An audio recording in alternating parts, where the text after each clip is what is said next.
Allora, forse ti riferisci all'annuncio che ho fatto prima, dove dico che sto lavorando alla sezione delle domande.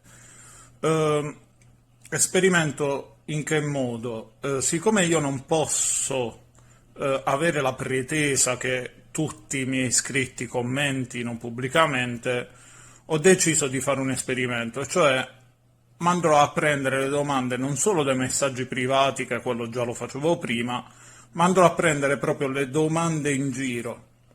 Cioè, siccome io non solo sono una persona che ascolta, ma che ha anche bisogno di esprimersi, non ha senso accanirsi contro voi, l'utenza, e quindi costringervi, tra virgolette, ad interagire, quando in realtà posso tranquillamente prendere i commenti da un'altra parte, da un altro video, da un altro creator, qui su Instagram, ovunque.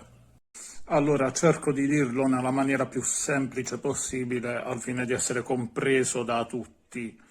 Eh, I social sono ottimizzati anche in base all'utenza che tu hai. Avendo io un canale multitematico che è partito con cucina, fai da te, è ovvio pensare che molte delle persone che mi seguono fossero interessate a quei contenuti e che quindi viceversa e di conseguenza non siano particolarmente attivi sulla questione sviluppo personale. Questo è ovvio, molti lo sono in realtà, ma non commentano direttamente sul social, il che non permette agli algoritmi di definire il mio canale. Rispondere alle domande anche di altri mi mette nelle condizioni di prendere una risposta che è già online e di creare un contenuto per una persona che si è esposta online, quindi targetizzare, tutto qui. Inoltre c'è un'altra cosa.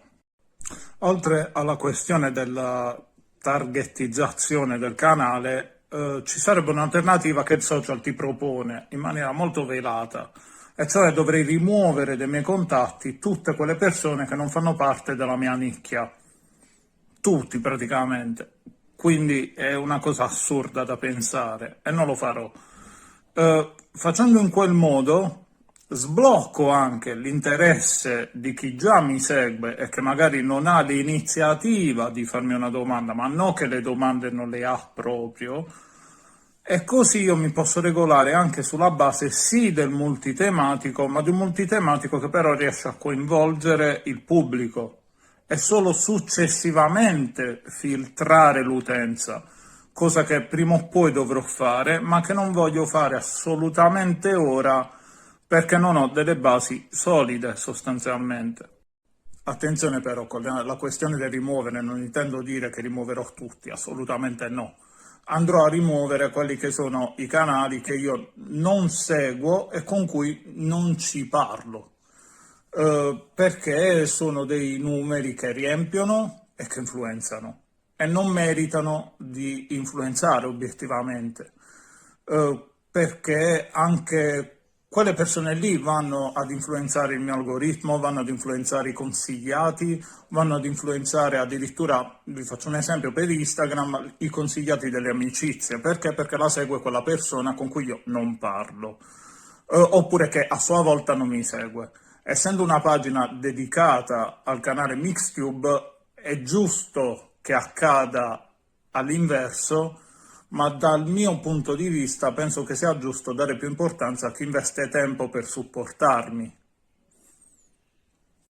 Quindi per chiudere il discorso al meglio, quello che intendo dire è comunque dare valore e valorizzare quelle che sono le persone che investono il proprio tempo per supportarmi e farmi delle domande, come è giusto che sia, e lasciare indietro quelle che possono essere anche delle persone che ledono la mia avanzata personale, quindi la mia crescita personale.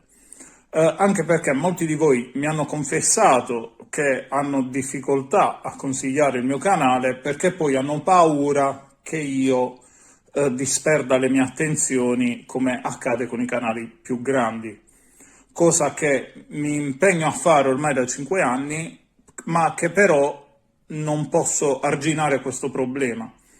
Quindi è questo il motivo per cui cercherò le domande anche altrove, per darmi la giusta visibilità. E un esperimento ulteriore che farò ora in questo momento è quello di chiederti se hai seguito finora quello che ho raccontato, al fine di capire se sto sulla giusta via o se devo riguardare alcune cose della mia strategia. Scrivimi nei commenti,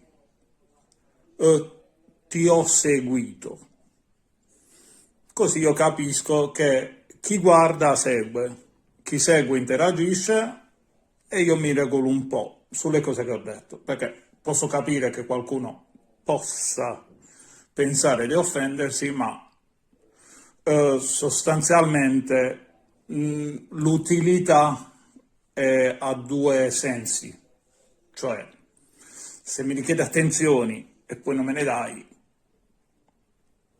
non mi serve.